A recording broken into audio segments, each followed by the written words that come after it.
चलिए, आज का क्लास आप सभी बच्चों के लिए बहुत ही ज्यादा इंपॉर्टेंट है, क्योंकि आज के क्लास में हम लोग पढ़ने वाले हैं क्लास 12th फिजिक्स का 10 मोस्ट वीवीआई सब्जेक्टिव क्वेश्चन। ये 10 शॉर्ट क्वेश्चन जो है आपके बोर्ड एग्जाम में हर एक बार पूछे जाते हैं। तो आज के क्लास को आप सभी ध्यान से देखिएगा और आज के क्लास में जो ये 10 मोस्ट वीवीआई सब्जेक्टिव दे रहा हूं, इसको आप लोग अच्छे से याद भी कर लीजिएगा। हो सके तो आप लोग इसका अच्छे से एक नोट्स बनाना, जिससे कि आप लोगों को एग्जाम टाइम में रिवीजन करने में हेल्प मिलेगा। ओके जी, चलिए क्लास को स्टार्ट करते हैं। सारे बच्चे क्लास को एकदम ध्यान से देखिएगा। देखिए, फर्स्ट नंबर सवाल आपके सामने है, अच्छे से नोट्स जरूर बना लेना। देखिए, पहला नंबर सवाल है कि विद्युत क्षेत्र तथा विद्युत विभव क्या है, इसका एसआई मात्रक लिखे। यानी कि ये जो क्लास है ये हिंदी मीडियम और इंग्लिश मीडियम दोनों के लिए है। तो आप लोग अच्छे से नोट्स बना लीजिएगा। अगर आप हिंदी मीडियम से हो तो हिंदी का लिख लेना, अगर आप इंग्लिश के मीडियम के हो तो इंग्लिश का लिख लेना। देखिए, पहला नंबर सवाल क्या रहा है, विद्युत क्षेत्र तथा विद्युत विभव क्या है, ऐसा इसका ऐसा ही मात्रक लिखे। पहले हम लोग सजा के लिखेंगे कि विद्युत क्षेत्र होता क्या है। तो विद्युत क्षेत्र का जो परिभाषा वो है, किसी आवेश के चारों ओर का वह क्षेत्र जिससे किसी अन्य आवेश को लाने पर वह विद्युत बल का अनुभव करे, वो विद्युत क्षेत्र कहलाता है। देखो कितना आसान सा भाषा में लिखा गया है कि किसी आवेश के चारों ओर का वह क्षेत्र जिसमें किसी अन्य आवेश को लाने पर वह विद्युत बल का अनुभव करे, विद्युत क्षेत्र कहलाता है। अगर आपसे पूछे कि इसका ऐसा ही मात्रक क्या होता है, तो हमारा एक फॉर्मूला होता है कि E बराबर होता है फैराड प्रति एफ बटा में Q होता है। एफ क्या है तो फोर्स का न्यूटन हो जाएगा और Q चार्ज है तो कूलम हो जाएगा। ये NC इनवर्स होता है। लेकिन एक आप लोग और पढ़ा होगा कि E बराबर माइनस dV अपॉन dx, यानी कि ये विभव प्रवणता बराबर है। तो E बराबर minus dV upon dx, V बटा में x है तो मीटर हो जाएगा, वोल्ट प्रति मीटर और न्यूटन प्रति कूलम दोनों होता है, इसलिए न्यूटन प्रति कूलम और वोल्ट प्रति मीटर दोनों को लिखा गया है। ये ऑब्जेक्टिव के लिए इंपॉर्टेंट है, याद रखिएगा। अब हमारा कह रहा है कि विद्युत विभव भी आप लोग परिभाषित करिए। विद्युत विभव क्या होता है, किसी बिंदु पर विद्युत विभव कार्य का वह परिमाण है जो प्रति एकांक आवेश को उस बिंदु तक लाने में किया जाता है। यानी कि इसका ऐसा ही मात्रा क्या होता है तो वोल्ट होता है। ये वोल्ट जो बराबर होता है 1 वोल्ट बराबर होता है 1 जूल प्रति कूलम, इसको भी आप लोग याद रखिएगा।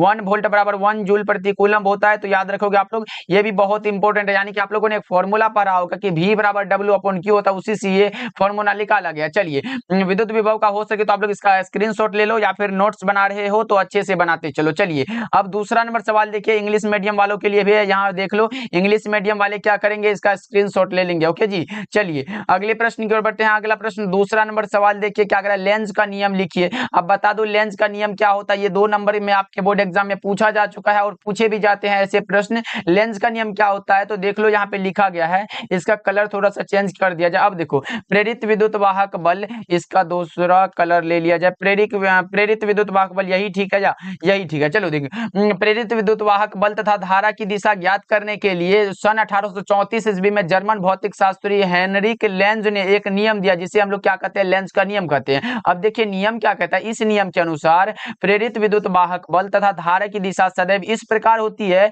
कि वह सदैव उस कारण का विरोध करती है और जिससे कि वह उसकी उत्पत्ति होती है, यानी कि वो जिससे उसकी उत्पत्ति होती है उसी का वो विरोध करती है। यह नियम जो होता है ऊर्जा के संरक्षण के सिद्धांत पर आधारित होता है, याद रखिएगा। ये 2 नंबर में आपके बोर्ड एग्जाम में आता है, तो इतना आपको लिखना पड़ेगा, क्योंकि ये नियम है तो नियम को अच्छे से लिखना पड़ता है, तभी आपको नंबर मिलते हैं। ओके जी, चलिए इंग्लिश मीडियम वालों के लिए भी या नीचे दे दिया गया इंग्लिश मीडियम वालों के लिए, तो स्क्रीनशॉट आप ले सकते हो सके तो नोट्स बना लेना। देखिए, व्यतिकरण से आप क्या समझते हैं, बहुत इंपॉर्टेंट क्वेश्चन है। देखो, व्यतिकरण क्या होता है तो 2 क्लास संबद्ध स्रोत से उत्पन्न होने वाली प्रकाश विद्युत ऊर्जा के पुनर्वितरण की घटना को प्रकाश का व्यतिकरण कहते हैं। बहुत इंपॉर्टेंट है। What do you understand by interference of light भी लिख सकते हो, यहाँ पे इंटरफेरेंस ऑफ लाइट भी लिख सकते हो। यहाँ पे देख लो, the phenomenon of distribution of light energy orientating from the 2 phases sources is called interference of light. तो याद रखिएगा, बहुत इंपॉर्टेंट है। ओके, चलिए अगले प्रश्न की ओर बढ़ते हैं। अगला प्रश्न देखिए आपके सामने, जरा 4th नंबर सवाल देखिए क्या कह रहा है,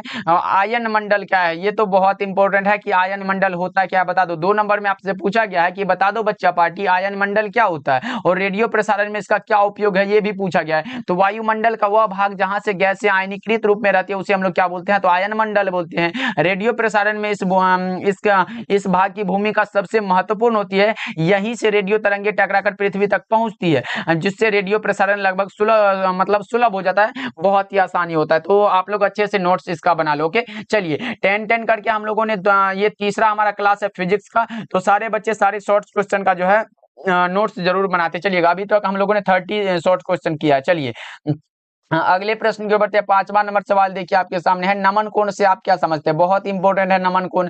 नमन कोण ऑब्जेक्टिव में भी आते हैं। नमन कोण देखो क्या कर रहा है, पृथ्वी का चुंबकीय क्षेत्र का क्षैतिज दिशा के साथ जो कोण बनाता है उसे उस स्थान पर, यहाँ उसे उस स्थान पर नति कोण या फिर नमन कोण कहा जाता है। देखो पृथ्वी का चुंबकीय क्षेत्र क्षैतिज दिशा के साथ जो कोण बनाता है उसे उस स्थान पर नति कोण या फिर नमन कोण कहा जाता है। इसे हम लोग क्या तो डेल्टा के द्वारा सूचित करते हैं। पृथ्वी के ध्रुव पर इसका मान पूछे तो 90 डिग्री होता है, जबकि अगर विषुवत रेखा पर इसका मान पूछे तो 0 डिग्री होता है। दोनों को याद रखिएगा। मैंने बता चुका कि पृथ्वी के चुंबकीय ध्रुव पर नमन कोण का मान 90 डिग्री होता है, जबकि विषुवत रेखा पर 0 डिग्री होता है। तो आप लोग याद रखिएगा। ओके चलिए, इंग्लिश मीडियम वालों के लिए नीचे में है तो आप लोग नोट्स जरूर बनाते चलिएगा। चलिए 6 नंबर सवाल देखिए, वाटहीन धारा क्या है? बता दो वाटहीन धारा क्या होता है। तो वाटहीन धारा क्या होता है, यदि किसी प्रत्यावर्ती परिपथ में धारा प्रवाहित होने पर कोई शक्ति व्यय न हो उसे उस परिपथ की वाटहीन धारा कहा जाता है। बहुत इंपॉर्टेंट क्वेश्चन है, याद रखिएगा। 2 लाइन में देखो आंसर दिया गया, यदि किसी प्रत्यावर्ती परिपथ में धारा प्रवाहित होने पर कोई भी शक्ति व्यय ना हो, कोई भी शक्ति खपत ना हो तो उसे क्या कहते हैं? उसे परिपथ धारा का वाटहीन धारा कहते हैं। तो राइट आंसर लगा देना आप लोग। अच्छे से इतना लिख दोगे तो 2 नंबर आप लोगों को मिल जाएगा। चलिए 7 नंबर सवाल देखिए आपके सामने ये रहा। 7 नंबर सवाल है कि शंट के 2 उपयोगों को लिखे। शंट का 2 उपयोग और इसका क्रियाविधि सब आप लोग निकाल लीजिएगा। ये 5 नंबर में भी आता है, इसलिए इसको निकालना जरूरी है। देखो शंट के 2 उपयोग पूछे गए तो शंट के 2 उपयोग निम्नलिखित में, ऐसे लिखना, आंसर ऐसे लिख देना। उसके बाद लिखना कि शंट के 2 उपयोग निम्नलिखित है। पहला क्या है, गैल्वेनोमीटर को उच्च धारा से क्षति होने से बचाता है। और दूसरा क्या है, गैल्वेनोमीटर के समांतर क्रम में शंट लगाकर इसे आमीटर बनाया जाता है। तो दोनों उपयोग बहुत इंपॉर्टेंट है, तो याद रखिएगा आप लोग। ओके चलिए इसका नोट्स बना लो या फिर स्क्रीनशॉट आप लोग ले लो। चलिए अगले प्रश्न की ओर बढ़ते हैं। अगला प्रश्न 8 नंबर सवाल ये रहा आपके सामने, बता दो इसका सही जवाब होगा। देखो डायनेमो क्या है, ये भी इंपॉर्टेंट है। डायनेमो क्या होता है? डायनेमो तो ये 5 नंबर में भी आता है, लेकिन 2 नंबर में भी पूछ दिया जाता है। तो डायनेमो एक ऐसा यंत्र है जो यांत्रिक ऊर्जा को क्या करता है, विद्युत ऊर्जा में परिवर्तित करता है। और यह जो होता है विद्युत चुंबकीय प्रेरण के सिद्धांत पर आधारित होता है। ऑब्जेक्टिव में पूछा जाता है कि डायनेमो का कार्य सिद्धांत किस पर आधारित है, तो विद्युत चुंबकीय प्रेरण पर। याद रखिएगा आप लोग, ये भी इंपॉर्टेंट है। ओके चलिए अगले प्रश्न की ओर बढ़ते हैं। अगला प्रश्न देखिए 9 नंबर सवाल आपके सामने ये रहा, विद्युत चुंबकीय प्रेरण क्या है? अभी मैंने बताया कि डायनेमो का कार्य सिद्धांत विद्युत चुंबकीय प्रेरण की घटना पर आधारित होता है, लेकिन यहाँ पूछा गया कि विद्युत चुंबकीय प्रेरण होता क्या है। तो देख लो यहाँ पे, किसी बंद कुंडली और चुंबक के बीच आपेक्षिक गति के कारण कुंडली में विद्युत वाहक बल के प्रेरित होने की घटना को विद्युत चुंबकीय प्रेरण कहा जाता है। मैंने बताया किसी बंद कुंडली और चुंबक के बीच आपेक्षिक गति के कारण कुंडली में विद्युत वाहक बल के प्रेरित होने की घटना को विद्युत चुंबकीय प्रेरण कहा जाता है। तो याद रखिएगा आप लोग। यहाँ इंग्लिश मीडियम में भी दिया गया है, what is the electromagnetic induction. देखो the phenomenon of induction of electromotive force in the coil due to expected motion between a closed coil and a magnet is called electromagnetic induction। तो याद रखिएगा आप लोग, ये भी इंपॉर्टेंट है। चलिए अगले प्रश्न की ओर बढ़ते हैं।